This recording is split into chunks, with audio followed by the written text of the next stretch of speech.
India 24/7 में मैं हूं आपके साथ कंचन मिश्रा। आइए नजर डालते हैं आज की कुछ खास खबरों पर। समाजवादी पार्टी में बड़ी बैठक की तैयारी। 2 जनवरी को यूपी मुख्यालय पर जुटेंगे सभी सहयोगी दल। गठबंधन में शामिल सभी दलों के पदाधिकारी इस बैठक में होंगे शामिल। अध्यक्ष उपाध्यक्ष के साथ ही सभी विंग के पदाधिकारी भी बैठक में लेंगे हिस्सा। शिवपाल यादव की पार्टी के पदाधिकारी भी जुटेंगे सपा कार्यालय पर। विधानसभा वार भी होगी सपा मुख्यालय पर बैठक। जल्द ही एक मंच पर नजर आएंगे शिवपाल और अखिलेश यादव। कई जिलों में अखिलेश के साथ कार्यक्रम में करेंगे सहयोगी दल। छोटे दलों के साथ समन्वय बैठाने की जुगत में अखिलेश यादव। सपा अध्यक्ष अखिलेश यादव की बड़ी घोषणा। सरकार बनी तो साइकिल से चलने वालों की एक्सीडेंट में मौत होने पर 5 लाख का मुआवजा देगी सरकार। सांड से लड़कर दुर्घटना में मौत होने पर 5 लाख का मुआवजा देगी सपा सरकार। कोरोना काल में गंगा में लाशें बह रही थी। मुख्यमंत्री ने जीवन बचाने के बजाय प्राणघातक फैसला लिया। अगर ये प्राणघातक सरकार चलती रही तो लोगों का होगा नुकसान। झूठे मुख्यमंत्री समाजवादी सरकार की गाड़ी से गए होंगे, समाजवादी सरकार के हेलीकॉप्टर से गए होंगे। समाजवादी सरकार की मेट्रो का उद्घाटन कर रहे हैं। सरकार की नाकामी है कि मेट्रो 4.5 साल में बन पाई। नोटबंदी का असर देखिए, आज भी नोट मिल रहे हैं। मुख्यमंत्री को बताना चाहिए ये पैसा किन किन बैंकों से निकाला गया। नोटबंदी के जमाने के पैसे हैं। उम्मीद है तय समय पर चुनाव होगा। झूठे मुख्यमंत्री के विज्ञापन झूठे थे। ये सच्चे नौजवान हैं जो लखनऊ में लाठी खा रहे हैं। जिनका परिवार नहीं, वो दुख दर्द नहीं समझ सकते। अभी नौजवानों को लैपटॉप नहीं मिला। उन्नाव में नौजवानों को लैपटॉप टैबलेट नहीं मिला।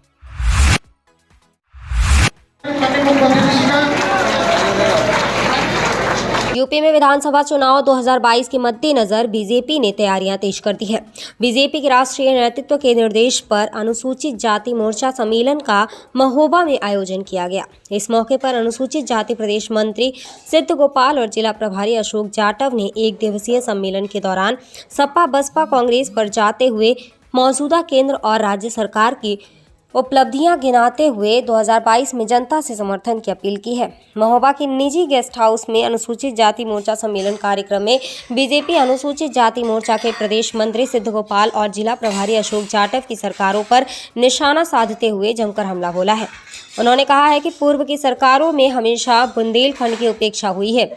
गरीबों के हक पर डाका डाला गया है। समाजवादी पार्टी के अध्यक्ष अखिलेश यादव के इत्र मित्र के यहाँ करोड़ों रुपए बरामद हो रहे हैं। दरअसल यह पैसा समाजवादी पार्टी का था जो आगामी विधानसभा चुनाव 2022 की जनसभाओं में खर्च करने के लिए इकट्ठा किया गया था। मगर सरकार की ईमानदारी सोच के बदौलत आज अखिलेश का एक मित्र जेल की सलाखों के पीछे है। यही नहीं, गुंडा माफियाओं को भी योगी सरकार ने जेल की सलाखों में डालकर प्रदेश की कानून व्यवस्था में जबरदस्त सुधार किया है। हम आप सभी से अपील है कि 2022 के चुनाव में आप सभी एक बार फिर उत्तर प्रदेश में योगी सरकार बनाकर प्रदेश को विकास की राह पर ले जाएं। पार्टी के प्रदेश के आह्वान के तहत जिला में भारतीय जनता पार्टी अनुसूचित मोर्चा के सम्मेलन है। ऐसे हमारी यात्रा और ऐसे सम्मेलन पूरे प्रदेश में चल रहे हैं। और ये तय है कि जन सैलाब को देखते हुए है कि ऐसी कड़ाके की ठंड भी है, मौसम खराब है, इसके बाद भी हमारी मात्र शक्ति, हमारे कार्यकर्ता जो हमारे समाज अनुसूचित समाज चाहते हैं, आज वो सम्मेलन में था। और आपने देखा होगा कि यहाँ पूरी तरह से बैठे हुए हैं, भी एक भी आदमी हटने को तैयार नहीं है। और ये तय है कि 2022 में भारतीय जनता पार्टी की सरकार पुनः बड़े अंतराल से बनेगी। अच्छा, जो करोड़ों रुपए का जो घोटाला हुआ है जो इत्र व्यापारी का, उसके लेकर आप थोड़ा क्या कहेंगे? ये वो जैन जो साहब थे ना, जो करोड़ों रुपए के जो घोटाला जो पकड़ा गया है, ये उनका नहीं है, समाजवादी के नेता अखिलेश जी का स्वयं था। और वो पार्टी में जो अवैध रूप से वसूली की गई है और उसको इस पार्टी में चुनाव में लगाने वाले थे। आपने देखा कि पूर्व में अभी 4 दिन पहले उनकी यात्राएं चल रही थी और जैसा ही ये धन पकड़ा गया वैसे ही समाजवादी की यात्रा वहीं से ठहर गई और पूरी तरह से रुक गई। ये समाजवादी का भ्रष्टाचार का जीता जागता उदाहरण है। जनता पूरी तरह से जान चुकी है और जाग भी चुकी है। अनुसूचित जात समाज जो पूरी तरह से एक जागरूक है, कटिबद्ध है कि भारतीय जनता पार्टी जो 2022 में चुनाव होगा उसमें भारतीय जनता पार्टी के सारे विधायक 325 प्लस जीतेंगे हम। तो क्या अनुमान लगा रहे हैं आप? 325 प्लस मैं कह रहा हूँ, 325 प्लस जाएगी। हमेशा झूठे वादे करती है और झूठ बोलने का काम ही करती है। लेकिन हमारी सरकार जो करती है, जो कहती है वही करती है। हम कोई झूठ वाले नहीं हैं, हम सत्यवादी। हमने भव्य राम मंदिर की संकल्पना की थी और भव्य राम मंदिर बनाया। काशी में भव्य शिव मंदिर बनाया, मथुरा में भी हमारा काम चल रहा है और श्री कृष्ण का भव्य मंदिर बनेगा। हमारी सोच में, कथनी और करने में कोई अंतर नहीं है। कानपुर के रहने वाले रामनाथ कोविंद जी, वो भी दलित समाज से आते हैं। तो क्या ये आपको भी समझ में आ गया होगा कि भारतीय जनता पार्टी की कथनी और करनी में कोई अंतर नहीं है। मैं पिछड़े समाज से आता हूँ, लोधी राजपूत समाज से आता हूँ। ऐलान कहते हैं कांग्रेस के शासनकाल से लेकर इतना लंबा अंतराल इनका देश पे राज रहा, कभी कोई मुख्यमंत्री, राज्यपाल हमारे समाज का मंत्री तक नहीं बनाया था। मगर भारतीय जनता पार्टी की सरकार आई तो कल्याण सिंह बाबूजी को उत्तर प्रदेश का मुख्यमंत्री बनाने का काम भी भारतीय जनता पार्टी ने की थी। ऐसे बहुत से पिछड़े समाज के लोग जिन्हें कभी राजनीति में अधिकार नहीं मिला, ऐसी जातियों को अगर अधिकार देने का काम किया है तो सिर्फ भारतीय जनता पार्टी ने ही अधिकार देने का काम किया है। और सफाई कर्मचारियों के पैर धोकर उनको गले लगाकर सम्मान देते हैं, इसका मतलब सीधे सीधे समझ लेना चाहिए देश से छुआछूत और जातिवाद खत्म हो जाना चाहिए। और देश का प्रधानमंत्री कौन है? भाई नरेंद्र मोदी जी है ना। वो किस समाज से आते हैं?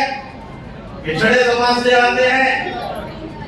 देश का राष्ट्रपति दलित समाज से है और प्रधानमंत्री पिछड़े समाज से आता है। तो सबका साथ और सबका विकास हो रहा है ना।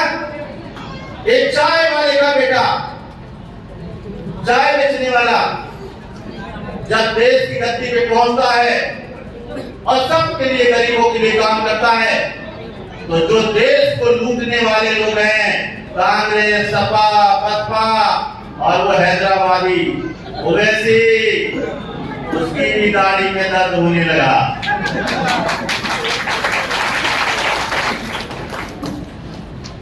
उत्तर प्रदेश में आके ओवैसी कह रहा है, पुलिस को धमकी दे रहा है, हमारे उत्तर प्रदेश की पुलिस को धमकी दे रहा है कि देख लेंगे हमारा भी वक्त आएगा। अरे बेटा, तुम्हारा वक्त कभी नहीं आएगा। आएगा क्या उसका वक्त? आएगा क्या? गरीबों को आवास नहीं दिया, शौचालय नहीं दिया, माता बहनों को गैस सिलेंडर नहीं दिया। चंद लोग उन सरकारों में रईस बन गए, बड़ी बड़ी बिल्डिंगें खड़ी हो गई, बड़ी बड़ी मोटर गाड़ियां आ गई, मगर गरीब के पास और गरीब के हाथ में कुछ नहीं आया था उन सरकारों में। दोस्तों, जब देश के प्रधानमंत्री माननीय नरेंद्र मोदी जी बने, उसके बाद से गरीबों के हाथ में सब कुछ आने लगा। आवास आने लगे, शौचालय आने लगे, गैस सिलेंडर आने लगा, किसान सम्मान निधि आने लगी और सभी के खाते खुलवाकर सीधे पैसा खातों में पहुंचवाने का काम होने लगा। इससे पहले के जो पहले राजीव गांधी जी प्रधानमंत्री थे, वो खुद कहते थे कि मैं 1 रुपए देता हूं और वहां 15 पैसे पहुंचते हैं। प्रधानमंत्री जैसे पद पर बैठ के वो कह रहे कि मैं 1 रुपए भेजता हूं और 15 पैसा पहुंचता है। सोचिए, ऐसी सरकारें क्या सरकार बनाने लायक हैं? हमारे देश के प्रधानमंत्री माननीय नरेंद्र मोदी जी ने सबके खाते खुलवाकर किसान सम्मान निधि पहुंची है। क्या किसी का 1 भी रुपए लगा? किसी का किसान सम्मान निधि में 1 भी रुपए लगा?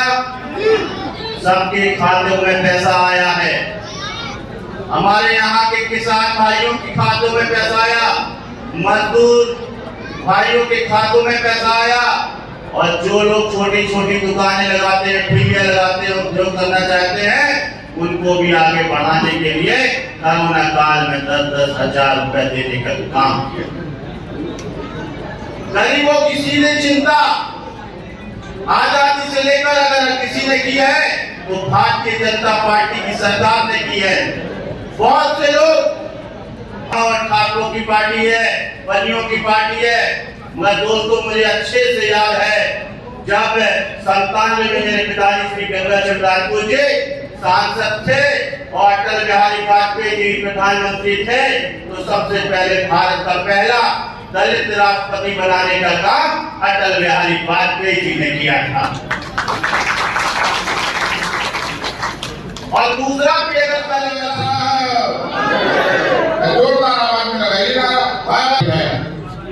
इस कार्यक्रम की अध्यक्षता कर रहे सम्मान से बड़ा हमारे बाबा साहब ने जो संविधान बनाया, हमारे मानवर कांशीराम जी ने जिसके लिए संघर्ष किया, वो था हमारे अनुसूचित समाज को, हमारे निचले समाज को एक सम्मान दिलाने के लिए। साथियों, मैं आप लोगों से पूछना चाहता हूँ कि जो सम्मान आपको भारतीय जनता पार्टी की सरकार में मिला है, जो सम्मान आपको इसके पहले क्या किसी की पूर्व की सरकार में मिला? जैसा कि हमारे भाई जितेंद्र सिंह ने आप लोगों को बताया कि जब हमारे प्रधानमंत्री जी देश से बड़े विद्वान लोग खड़े हुए थे, लेकिन उन्होंने पैर किसके धोए? पैर उन्होंने अगर धोए तो हमारे वाल्मीकि समाज के लोगों के, हमारे सफाई कर्मचारियों के धोए, किसी शंकराचार्य इससे बड़ा सम्मान कोई प्रधानमंत्री आप लोगों को इससे ज्यादा सम्मान क्या दे सकता? अभी जब हमारे काशी विश्वनाथ में जब उन्होंने कॉरिडोर का उद्घाटन किया तो उन्होंने खाना भोजन के साथ खाया बैठे, उन्होंने भोजन किया तो हमारे कर्मचारी, हमारे कारीगरों के साथ भोजन किया, हमारे मजदूरों के साथ भोजन किया, उन्होंने उस संग्रहालय को बनाया था। कहने का मतलब यह है कि साथियों, सम्मान से ज्यादा कुछ नहीं होता। आप लोगों को बताने की जरूरत नहीं है, आप लोग समाज में रहते हैं, आप लोग भी अन्न खाते हैं, आप लोगों की बात की दिमाग है। इससे पहले की जो पूर्व सरकार थी उसके कार्यकर्ताओं द्वारा या उसके नेताओं को द्वारा क्या कभी आपको सम्मान मिला है? नहीं मिला। हमारे भारतीय जनता पार्टी के कार्यकर्ता भी आपके गांव में रहते होंगे, आपके समाज के बीच में रहते होंगे। गांव में जो समाजवादी का नेता होता होगा उसके सामने आपको डर के निकलना पड़ता होगा कि कहीं ये गाली ना दे दे, कहीं हमारा अपमान ना कर दे। तो क्या आप चाहते हैं कि आपको सरकार दोबारा लाए जिसमें आपका सम्मान न हो? आपको सरकार चाहते हैं जिसमें आपका बराबर का सम्मान हो और हमेशा से आप लोगों को ध्यान दिया जाए। जैसा कि हमारे प्रवक्ताओं ने आपको बताया कि जो भी योजना हमारी सरकार की आती है प्राथमिकता से सबसे पहले उसमें अनुसूचित जाति का हक होता है और बिना किसी रिश्वत के, बिना किसी सिफारिश के आपको लगातार वो चीजें उपलब्ध कराई जाती है। शौचालय तो बड़े आदमियों के घर में पहले से थे। अगर हमारे प्रधानमंत्री ने शौचालय की व्यवस्था की तो किसके लिए की? आप लोगों के लिए की कि हमारी माताएं बहनें खुले में शौच ना जाए, शौचालय की व्यवस्था उन्होंने की। उन्होंने देखा कि हमारे अनुसूचित जाति और गरीब समाज के लोगों के पास मकान नहीं है, पक्के मकान नहीं है, कच्चे मकान है, झोपड़ियां हैं। उन्होंने तय कर रखा है 2024 तक। अपडेट मीडिया के लिए महोबा से संदीप कुमार की रिपोर्ट। मौदहा में गोपाल भाई के जन्मदिन और आनंद जी की पुण्यतिथि पर कार्यक्रम। 28 दिसंबर को हमीरपुर जिले के मौदहा तहसील के नेशनल इंटर कॉलेज में आज स्वतंत्रता संग्राम सेनानी रामगोपाल गुप्ता गोपाल भाई के जन्मदिन और उनके अनुज और पूर्व विधायक और नेशनल इंटर कॉलेज के संस्थापक प्रबंधक लक्ष्मी नारायण आनंद की पुण्यतिथि पर भव्य कार्यक्रम का आयोजन किया गया। कार्यक्रम में आए अतिथियों ने दोनों महापुरुषों की प्रतिमाओं पर पुष्पांजलि अर्पित कर उनके जीवन पर प्रकाश डाला है। कार्यक्रम के मुख्य अतिथि MLC रमेश मिश्रा ने अपनी निधि से बनाए गए इंटरलॉकिंग का लोकार्पण कर नई इंटरलॉकिंग के लिए भूमि पूजन किया है। मौसम की बेरुखी और लगातार बारिश के बाद भी नेशनल इंटर कॉलेज में आयोजित आज का यह कार्यक्रम बड़े ही हर्षोल्लास के साथ मनाया गया है। इस कार्यक्रम के मुख्य अतिथि रमेश मिश्रा ने सबसे पहले गोपाल भाई और आनंद जी की समाधि स्थल पहुंचकर दोनों महान विभूतियों को श्रद्धा सुमन अर्पित किए। बाद में दीप प्रज्वलन कर कार्यक्रम की शुरुआत की।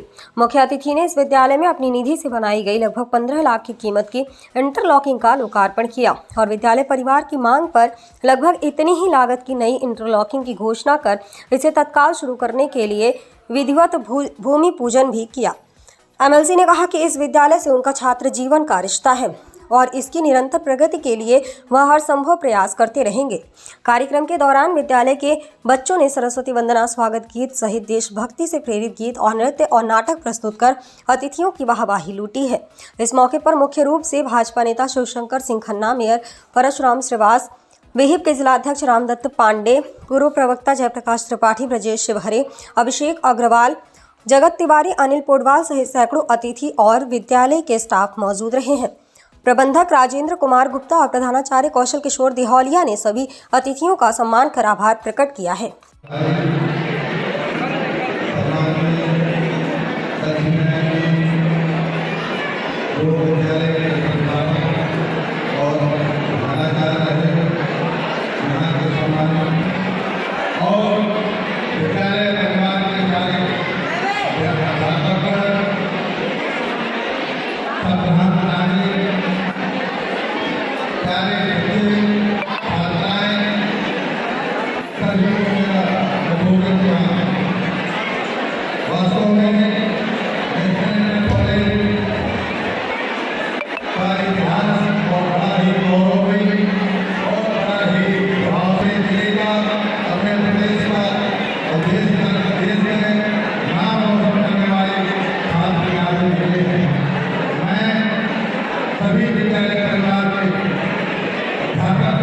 अपडेट मीडिया के लिए जिला हमीरपुर से अमित कुमार प्रजापति की रिपोर्ट। पुलिस वालों को आया खूब मजा के भूल गया नाइट कर्फ्यू। 25 दिसंबर की रात बीकेटी थाना क्षेत्र का है कारनामा, जहां प्रधान ने कराया था ऑर्केस्ट्रा। बीकेटी इलाके में बार बालाओं द्वारा अश्लील डांस करने का है मामला। बार बालाओं के साथ ठुमके लगाने वाले सिपाही ओम कुमार को एसपी ग्रामीण ने किया निलंबित। मामले की जांच सीओ बीकेटी को सौंपी गई। सिपाही ओम कुमार का बार बालाओं के साथ डांस करते वीडियो हुआ था वायरल। रात की मजा, अगले दिन की सजा। कानपुर में समाजवादी छात्र सभा के पदाधिकारियों ने बीजेपी की झंडे लगी गाड़ियों में की तोड़फोड़। पीएम मोदी और मुख्यमंत्री योगी का पुतला फूंकने के बाद किया जबरदस्त उत्पात। कानपुर के नौबस्ता सब्जी मंडी के पास की है घटना, मुकदमा हुआ दर्ज।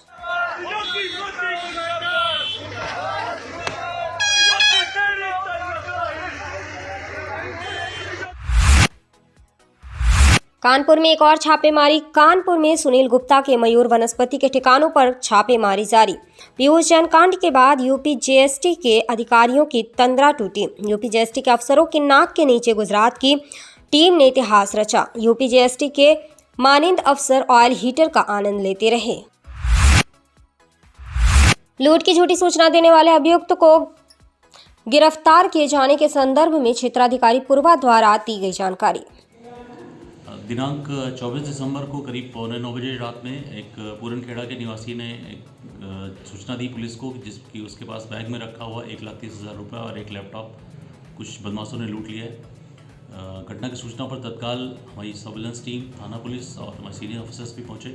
सभी के निर्देशानुसार तत्काल अभियोग पंजीकृत किया गया और घटना को खुलासा के लिए 2 टीमें लगाई गई। टीमों ने ठीक ठाक से इसकी जांच पड़ताल करते हुए ये पाया कि अभियुक्त के पास उस समय कोई कैश नहीं था और उसके बैंक में भी जो कैश था, बैंक में भी जो भी था पैसा, वो उसने ऑनलाइन गेम्स में खर्च कर दिया हुआ था और उसने अपना लैपटॉप एक दोस्त के पास गिरवी रखा हुआ था। पुलिस ने उस लैपटॉप को बरामद कर लिया उसके दोस्त के पास से। झूठी सूचना देने के आधार पर इस युवक को उसी मुकदमे में धाराएं बढ़ाकर जेल भेजा जा रहा है। आवश्यक कार्रवाई की जा रही है। उन्नाव रामलीला मैदान में 30/12/2021 को 1:30 में भारत के गृह मंत्री अमित शाह का आगमन। गृह मंत्री के कार्यक्रम का जायजा लेने पहुंचे भारतीय जनता पार्टी के जिला अध्यक्ष अवधेश कटियार, सदर विधायक पंकज गुप्ता, क्षेत्रीय उपाध्यक्ष कमलेश मिश्रा, क्षेत्रीय कार्य समिति सदस्य श्रीमती प्रसून जोशी, नगर अध्यक्ष सुशील तिवारी, नगर उपाध्यक्ष मोनू दीक्षित ने उचित दिशा निर्देश दिए, साथ में झंडी दिखाकर गाड़ी रवाना किया। तेंदुआ का आतंक। राजधानी लखनऊ में आज लापता तेंदुआ दिखा। घरों की छत पर, घर की एक छत से दूसरी छत पर चढ़ता दिखाई दिया तेंदुआ, पर वन विभाग की टीम को नहीं दिख रहा। इंदिरानगर थाना क्षेत्र का बताया जा रहा है मामला। लोगों में दहशत का माहौल बना रहा। सपा अध्यक्ष अखिलेश यादव का ट्वीट। अखिलेश यादव का बीजेपी पर निशाना, चौका लगाने की बात की जा रही है। उनकी गेंद स्टेडियम से बाहर चली जाएगी। यूपी वाले गेंद बाहर करने को तैयार बैठे हैं। उनको खेलने के लिए 11 लोग भी नहीं मिलेंगे, अखिलेश यादव। अभी के लिए बस इतना ही। बाकी हर छोटी बड़ी अपडेट के लिए देखते रहिए अपडेट मीडिया 24/7।